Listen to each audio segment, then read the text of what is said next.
In this video, I'll be teaching you how to write CBT questions on your learning space right on CloudNotte. And first thing you should do first is to log in. If you're still confused on how to log in, there's a video already prepared for you.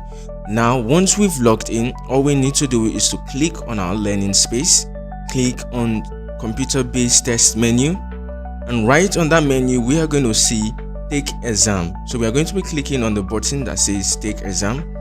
And now what we are going to be doing now is to click on the active exams that we can see here.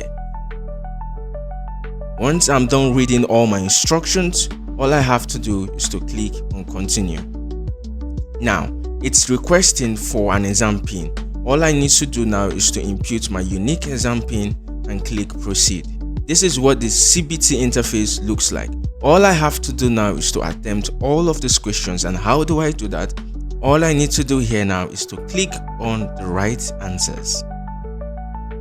Once I'm done clicking on the right answers, I click on next to move to the next question. If I want to make any corrections to the previous question, all I need to do is to click on previous. It's going to take me back to the previous questions where I can make my correction. And click the next button to move to the next question.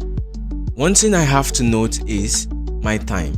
The time reads, once this time is exhausted, my question automatically submits on its own. The green indicates number of questions that I have already attempted. The blue indicates the question that I'm currently on, and the red indicates those questions that I have not attempted yet. Now, questions like this are theory-based questions. All I need to do is to input the answers to the question. So once I'm done, all I need to do is to click on the submit button.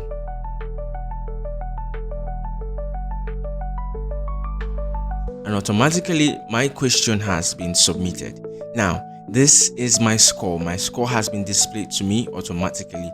So this is how you write your CBT exams on your learning space right on CloudNotte. See you in the next video.